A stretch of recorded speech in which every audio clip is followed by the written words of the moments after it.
నేను ఒకటే డిమాండ్ చేస్తా ఉన్నాను. ఇలా రైతులది రుణమాఫీ చేసినామని చెప్తా ఉన్నారు. రైతు రుణమాఫీ ఎక్కడ చేసిరని నేను అడుగుతా ఉన్నాను.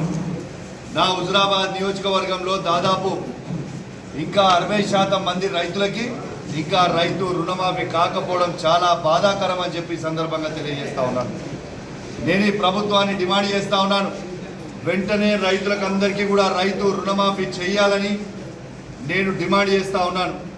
మీరే చెప్పారు కదా, ఏకకాలంలో 2 లక్షల రూపాయలు రుణమాఫీ చేస్తామని చెప్పింది ప్రభుత్వమే కదా.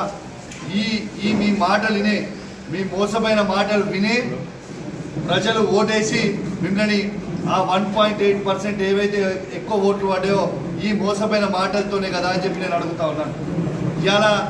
ఇలా స్వయంగా ఈ రాష్ట్ర ప్రభుత్వం ముఖ్యమంత్రి రేవంత్ రెడ్డి గారు ఇలా బ్యాంకర్లతో మీటింగ్ పెట్టుకున్నప్పుడు 49,000 కోట్ల రూపాయల రుణమాఫీ చేయాలని చెప్పినప్పుడు దాన్ని తొండాటే చేసి 40,000 కోట్లు అసెంబ్లీ ఎలక్షన్లు అప్పుడు చెప్పిండ్రు.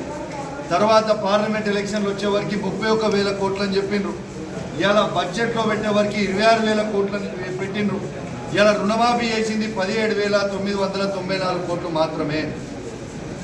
మళ్ళా బ్యాంకర్ల మీటింగ్లో బట్టి విక్రమార్క గారు కేవలం 7,500 కోట్లు చేసినామని అంటారు.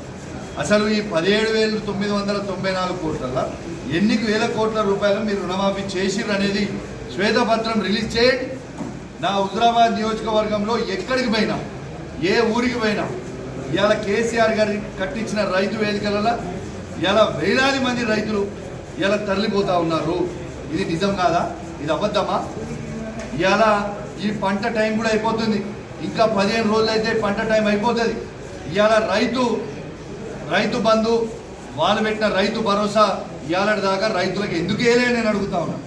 ఖచ్చితంగా రైతులందరికీ కూడా వెంటనే వాళ్ళు వేయాల్సిన 7,500 రూపాయలు ఖచ్చితంగా ప్రతి ఎకరానికి వేయాలని నేను డిమాండ్ చేస్తా ఉన్నాను. తర్వాత వీళ్ళు అన్ని రెస్ట్రిక్షన్స్ పెడుతున్నారు. 2 ఎకరాల వాళ్ళకే ఇస్తాం, 5 ఎకరాల వాళ్ళకే ఇస్తామని. నా హుజురాబాద్ నియోజకవర్గంలోనే ఇలా వందలాది మంది రైతులు 10-15 ఎకరాలు చేసిన రైతులు వందలాది మంది ఉన్నారు. స్వయంగా రైతులు వాళ్ళకి ఎందుకు వేయరు? ఖచ్చితంగా రైతు భరోసా అనేది ప్రతి రైతుకు కూడా ఖచ్చితంగా వేయాలని నేను డిమాండ్ చేస్తా ఉన్నాను. వెంటనే ఖచ్చితంగా మొట్టమొదటిగా రైతు రుణమాఫీ చేయాలి. మీరు గిట్ల రైతు రుణమాఫీ చేయక రైతు భరోసా చేయకపోతే రేపు రాబోయే కాలంలో ఏ కాంగ్రెస్ పార్టీ నాయకుడైనా సరే, ముఖ్యమంత్రి కావచ్చు, మంత్రులు కావచ్చు, శాసనసభ్యులు కావచ్చు, స్థానికంగా ఉన్న నాయకులు కావచ్చు, ఎవరిని కూడా తిరగనిచ్చే పరిస్థితి ఉండదు అని చెప్పి సందర్భంగా